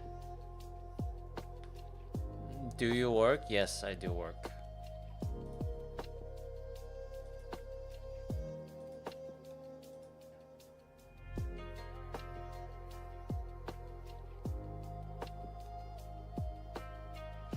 Not even friends with coworkers?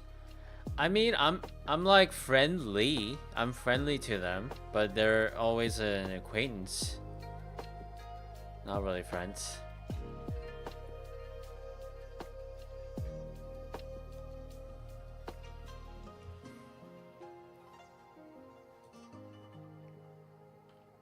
Oh, I guess it kind of sounds like, I get bullied or like I'm a loner, but like I choose to not have friends. That's what I wanted to make sure I say. So it's like I don't have any like IRL friends, but then I want to, make a little bit of compromise and then try to make friends on here, like viewer friends. So, it's like a compromise, it's like half and half. What is it that I do? I'm a graphic designer.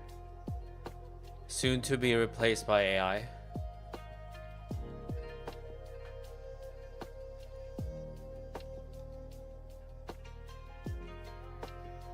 Why don't I want IRL friends? I don't know. It's like I don't really like going outside. I don't like gatherings, and it's like I don't mind like hanging out like online, but like I like to have my space, and that's why. AI hasn't taken over all the jobs yet. I mean, yeah, but it's happening. Where am I from? Korea. I mean, I live in the States now, but I was born in Korea,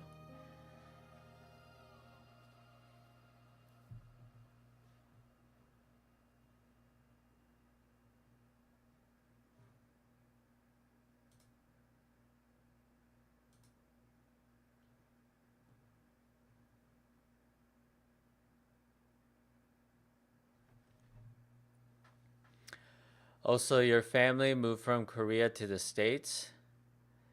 Yes and no. They did move. Well, we all moved together initially, but then my parents went back. So I'm the one only living here. I've been living here like more than half of my life.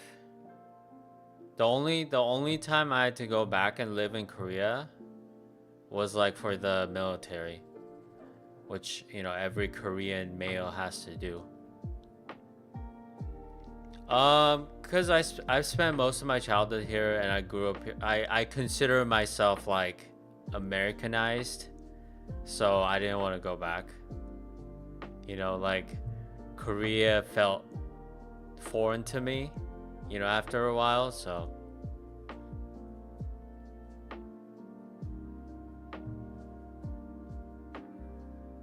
I like it here, you know? Nothing to complain here. Can I still speak the language? Yes. I mean, I'm not like a scholar, you know, like be able to write crazy essays, but I can, you know, hold a conversation.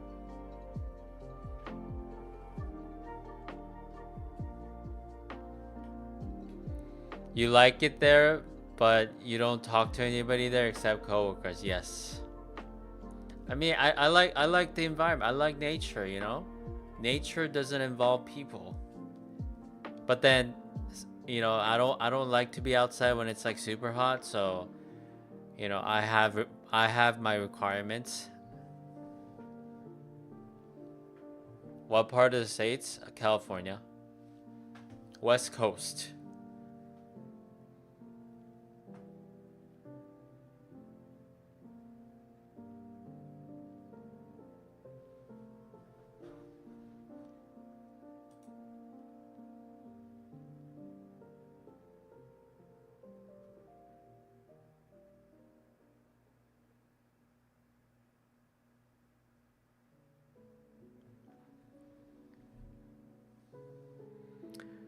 You're on the West Coast too. I guess that explains why you like it there, because it's always sunny.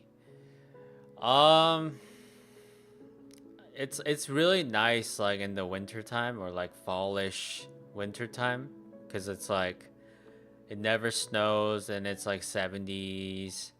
But like during summer, like especially right now, it's brutal. You know, I never go outside now. Do I stream games too, or just this? My plan is to just, you know, hang out with people. I do play games, but I'm not really planning on streaming it because like I go to bed at like 9, you know, so I stream and then I go to bed. Why wear a hoodie if it's hot? Well, I have the AC on right now and it's kind of cold. Keeping it chill. But like outside right now, it's probably like 90, whatever. Streaming games is a good way to make friends on here. Yes and no, because like if I'm like focused on the game, like I can't talk to you right now. I can't be reading all the messages you're saying. So I think as far as like hanging out with people and, you know, holding a conversation, I would rather just focus on that, you know, instead of just. That's why you multitask. I mean, it's like I don't know. I don't want to overstimulate my brain either, because like I'm about to go to bed, so it's like I'm like trying to wind down. And playing video games with viewers is a thing here. Okay, like what kind of games though? Like what kind of games can you play with viewers? Like party games?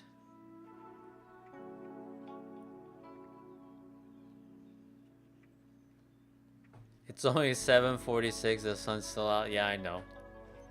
I pretty much go to bed when the sun sets and then wake up when the sun rises.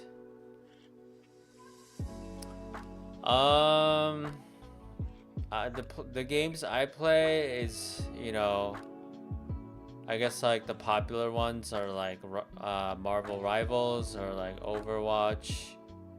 I don't play MOBA. I play like Path of Exile or like City Builders. Like if I want to really just chill, like City Builders, I like those.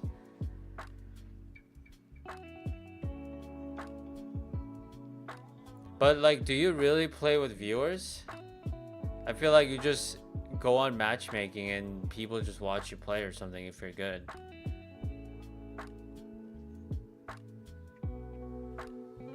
I can meet a lot of people there by joining Discord servers. Oh my god, that sounds like a lot. That sounds like a lot for someone that has no friends.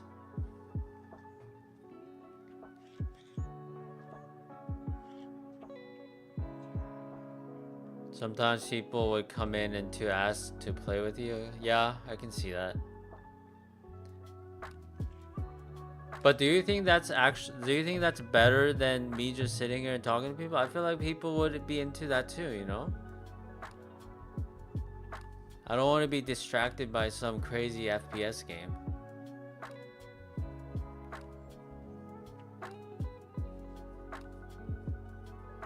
Because on Discord you just chat.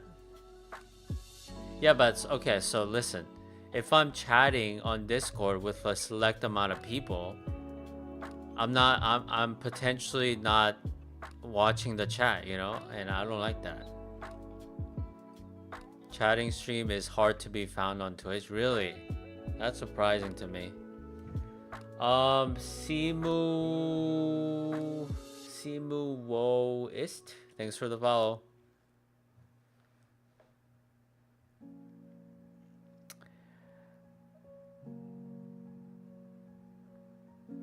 Yeah, I do have a second screen. Hey, if there's not a lot of chatting streams, I'll be the first then.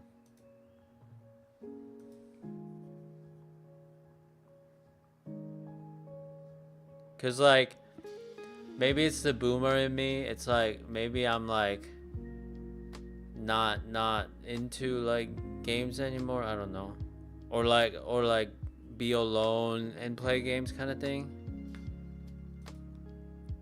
Okay, here's how bad my problem is. Like when I play Marvel Rivals, I already have the chat muted. Like, and I already have I'm not in the voice chat. So I literally have no way to communicate with people, and they can't message me either. And that's how I play. That's how I like to play. Your real name is Furkan? Furkan? Is that how you say it? Correct me, man. Nice to meet you too. Welcome. Welcome to my chatting stream that apparently no one does. How late 30s are you? I'm just over the middle. I'm just like on the other side, you know?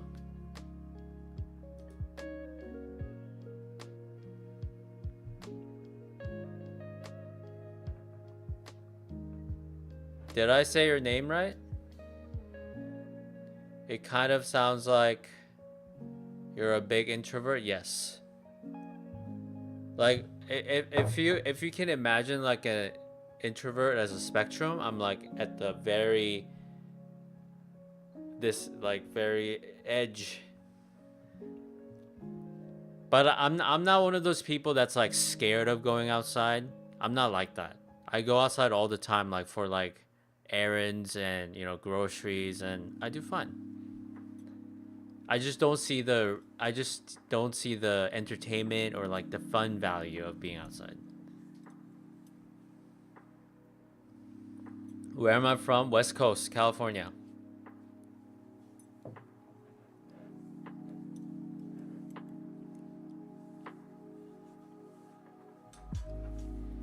Obviously, how do you survive if you don't go out to buy food? I mean, nowadays you can like Instacart, you know? Then you really don't have to go outside. But I don't like that. I actually like going to grocery stores.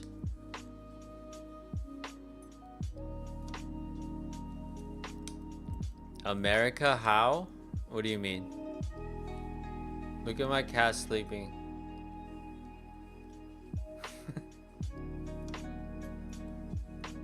I look like a Korean? Yes, I am Korean. I am Korean living in America. I might be the first one actually.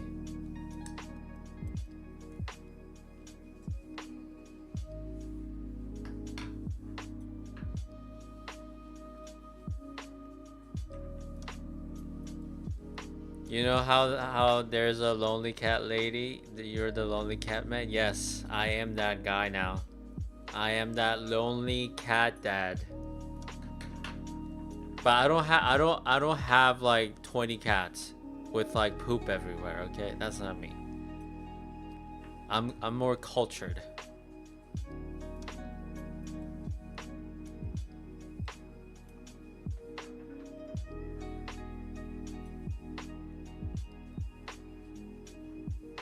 This is my other cat named Steve.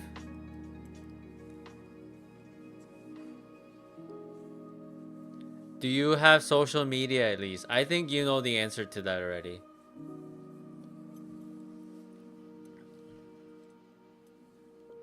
You love Korean people? You're from Turkey, eh? Istanbul. Oh, are we like sister countries?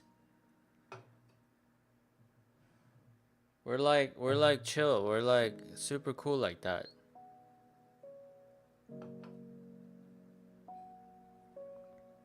Not even Discord? I mean, I do have Discord, but like I'm not joined in, you know, I'm not in any group. I have it for like gaming reason, cuz like sometimes games have like Discord servers where you get like infos and stuff. So it's purely for like, you know, I don't know what you call that, info gathering, but not socially, no. Istanbul is a beautiful city. Yeah, I bet.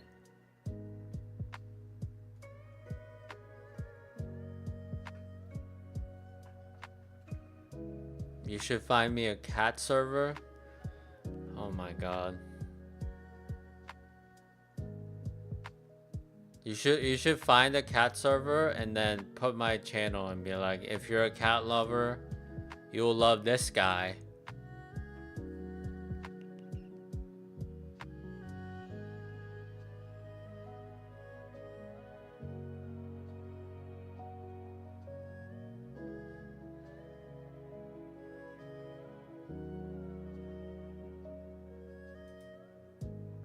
See, I'm already holding like, you know, a decent conversation with like 2 people in here, and I think it's fun, you know? I'm having a good time. I don't need to be playing games. If this is your way of trying to find friends, this is a good way of doing it, joining servers. Oh.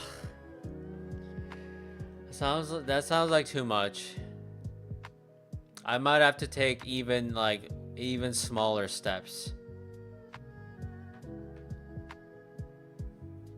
You know, just talk to like, you know, 2-3 people at a time, maybe. Not like hundreds all at once.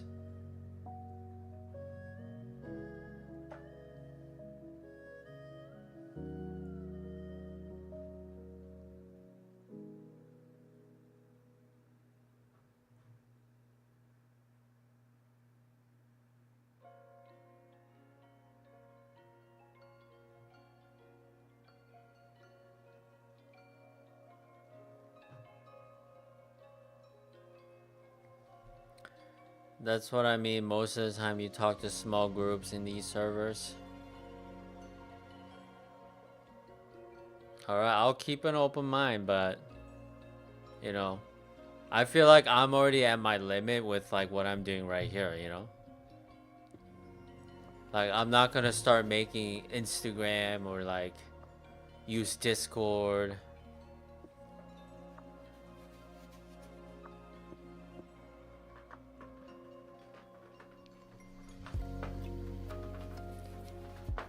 Are you awake, Dennis? Do I have an Instagram? No, I don't. I don't have any social media.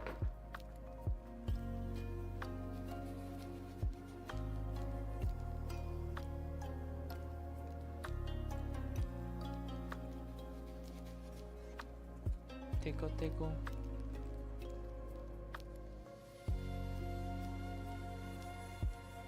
Random answers. Thanks for the follow, man.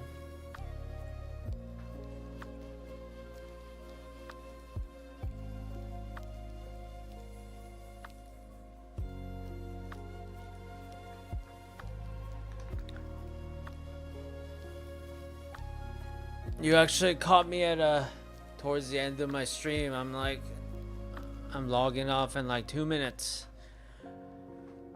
Going to bed. I bet it's so dark outside right now. I can't wait. All it takes is to join one community and you can make friends easily. Yeah.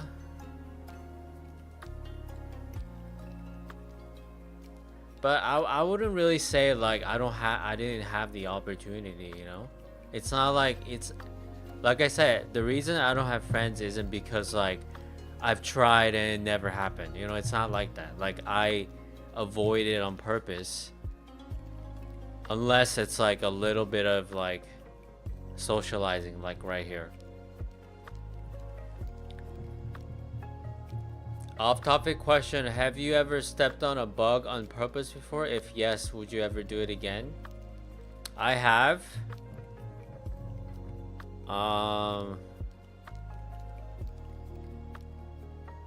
can't say like I would do it definitely, but I would keep an open mind because like you don't know what's gonna happen.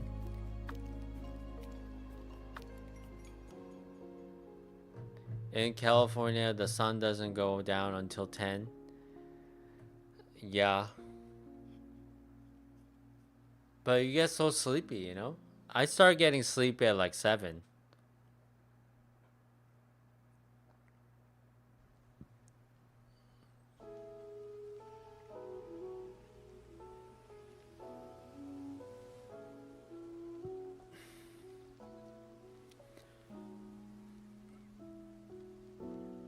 And which bug have you had to step on before? If you remember, would you step on if you had to? I think it was like a bug in the house, you know, that just like came out of nowhere and you just like step on it like out of instinct. I don't really remember what kind of bug it was. Do you work from home or you go into work? I do like both.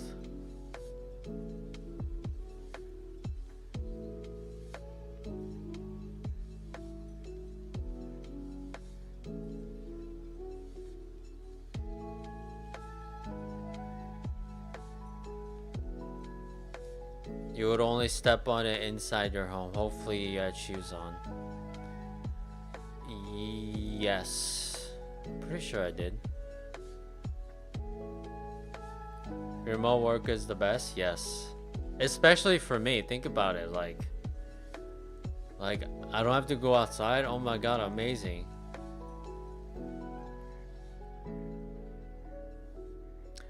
Okay, well, since you have done it before, would you say you step on it once to kill it, or would you also twist drag your foot too? No. I think the purpose of me putting my foot down is to make it not move. But it could also die, right? That's possible. But that wouldn't be my intent. Or having to go into work and talk to people, but I bet that job interview was scary. Yeah. I mean, okay, listen. I don't have issues when I do need to talk, like for a job or like, you know, talk to like for like errands or like whatnot. I just don't see the need to like talk for entertainment per se, like have friends.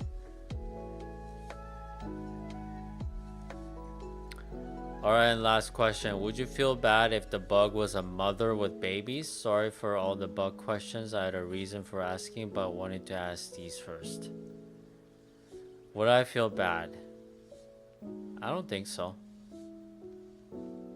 I would actually feel relieved in a sense because, you know, potentially with the babies around, that's like infestation and you don't want that.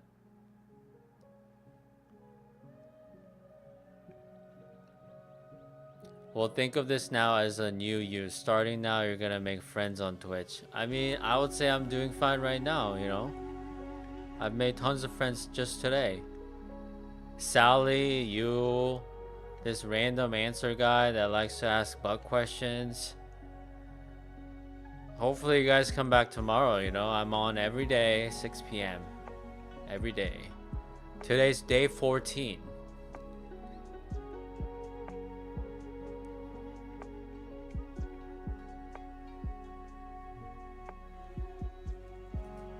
All right, get in your last messages, and then I'm gonna head out. I appreciate you guys watching and following me. But I mean, actually doing voice chatting with other streamers too. Oh my god, that's like too much. Too much right now. I can't think about that. That's gonna stress me out.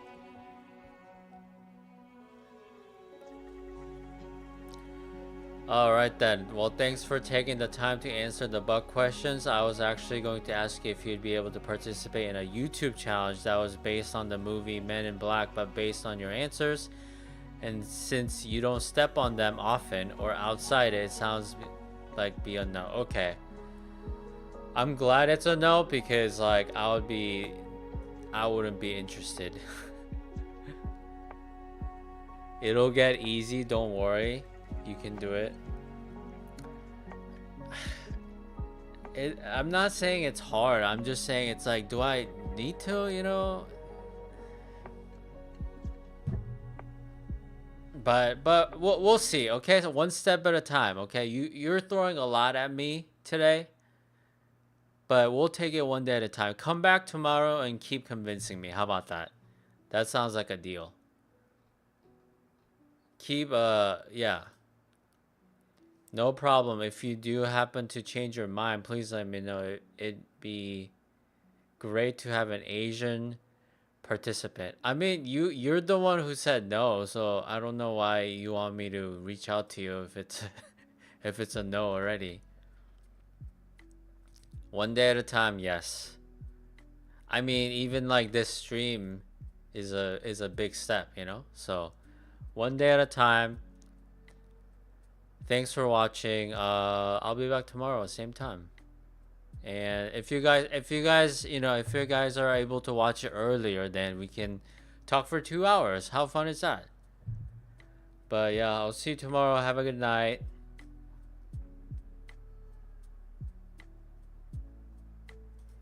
I didn't think you would, but if you can participate, that'd be great. I'll get back to you on that. How about that? Alright, see you tomorrow, guys. Have a good night. I will. It'll be great.